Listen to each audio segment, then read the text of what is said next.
ಓಂ ಮೂಕಂ ಕರೋತಿ ವಾಚಾಲಂ ಪಂಗುಂ ಲಂಘಯತೆ ಗಿರಿಂ ಯತ್ಕೃಪಾತಮಹಂ ವಂದೇ ಪರಮಾನಂದಮಾಧವಂ.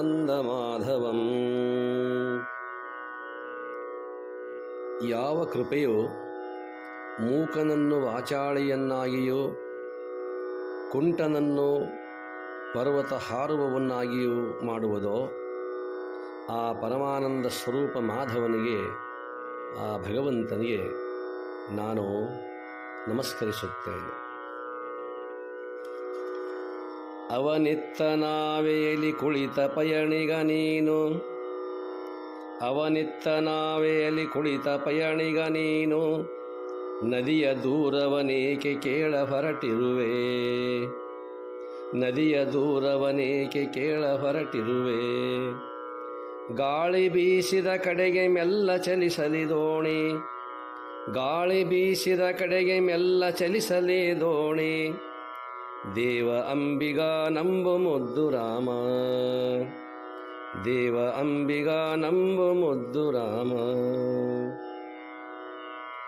ಕತ್ತಲೆಯ ಗವಿಯಲ್ಲಿ ಸೋತು ನೀ ನಿಂತಾಗ, ಕತ್ತಲೆಯ ಗವಿಯಲ್ಲಿ ಸೋತು ನೀ ನಿಂತಾಗ, ಅಂಬರದ ಬದಿಯಿಂದ ಬೆಳಕ ತೋರುವನು, ಅಂಬರದ ಬದಿಯಿಂದ ಬೆಳಕ ತೋರುವನು. ಕಡಲ ಬಿರುಗಾಳಿಯಲ್ಲಿ ಅವನೇ ದೀಪಸ್ತಂಭ, ಕಡಲ ಬಿರುಗಾಳಿಯಲ್ಲಿ ಅವನೇ ದೀಪಸ್ತಂಭ, ಚತುರಧೀರನೋ ಅವನು ಮುದ್ದು ರಾಮ, ಚತುರಧೀರನೋ ಅವನು ಮುದ್ದು ರಾಮ.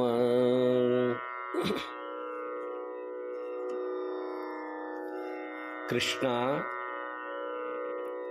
ನಾವು ರಾಜ್ಯ ಸುಖ ಬಯಸಿ ಸ್ವಜನರನ್ನು ಕೊಲ್ಲಲು ಸಿದ್ಧರಾಗಿದ್ದೇವೆ. ಇದರರ್ಥ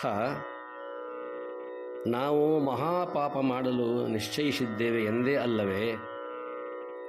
ನಾನಂತೂ ಯಾವ ಪ್ರತೀಕಾರ ಮಾಡಲಾರೆ. ಬೇಕಾದರೆ ನಿರಾಯುಧನಾದ ನನ್ನನ್ನು ಆಯುಧ ಪಾಣಿಗಳಾದ ಕೌರವರು ಕೊಲ್ಲಲಿ, ಅದರಿಂದ ನನಗೆ ಇನ್ನೂ ಕ್ಷೇಮವು ಆದೀತು ಅಲ್ಲವೇ? ತಂ ತಥಾ ಕೃಪಯಾವಿಷ್ಟಂ ಅಶ್ರುಪೂರ್ಣಾಕುಲೇಕ್ಷಣಂ ವಿಷೇದಂತಮಿದಂ ವಾಕ್ಯಂ ಉವಾಚ ಮಧುಸೂದನಃ. ಅರ್ಜುನನು ಸತಿ, ಸುತ, ಬಂಧು ಬಾಂಧವ ವ್ಯಾಮೋಹಿ ಅವರೆಲ್ಲ ಸಾಯುವರೆಂಬ ಕಲ್ಪನೆ ಅವನನ್ನು ನಿಶ್ಶಕ್ತಗೊಳಿಸಿತು. ಅವನ ಹೃದಯದಲ್ಲಿ ಮೋಹಾಧಾರಿತ ದಯಾರ್ದ್ರ ಭಾವ ತುಂಬಿತು. ಕಣ್ಣು ಹನಿಗೊಂಡು ಮಂಜಾಯಿತು, ದುಃಖ ಒತ್ತರಿಸಿ ಬಂತು. ಅವನ ಈ ದೀನ ಸ್ಥಿತಿ ಕಂಡು ಶ್ರೀಕೃಷ್ಣನಿಗೆ ನಗು ಬಂತು. ಅವನು ನುಡಿದ, ಶ್ರೀ ಭಗವಾನುವಾಚ ಕುತಸ್ತ್ವಾ ಕಶ್ಮಲಮಿದಂ ವಿಷಮೇ ಸಮುಪಸ್ಥಿತಂ ಅನಾರ್ಯಜುಷ್ಟಂ ಅಸ್ವರ್ಗ್ಯಂ ಅಕೀರ್ತಿಕರಮರ್ಜುನ.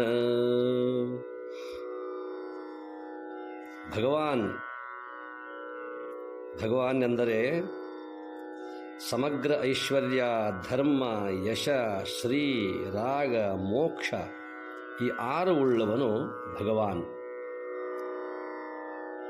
ಭೂತಗಳ ಉತ್ಪತ್ತಿ, ವಿನಾಶ, ಪ್ರಾಪ್ತಿ, ಅಪ್ರಾಪ್ತಿ ಹಾಗೂ ವಿದ್ಯೆ ಅವಿದ್ಯೆಗಳನ್ನು ತಿಳಿದುಕೊಳ್ಳುವವನು ಭಗವಾನ್. ಶ್ರೀಕೃಷ್ಣ ಪರಮಾತ್ಮನಲ್ಲಿ ಈ ಸರ್ವಗುಣ ಲಕ್ಷಣಗಳು ಇದ್ದುದರಿಂದ ಅವನಿಗೆ ಭಗವಾನ್ ಎನ್ನಲಾಗಿದೆ. ಓಂ ಶಾಂತಿ ಶಾಂತಿ ಶಾಂತಿ.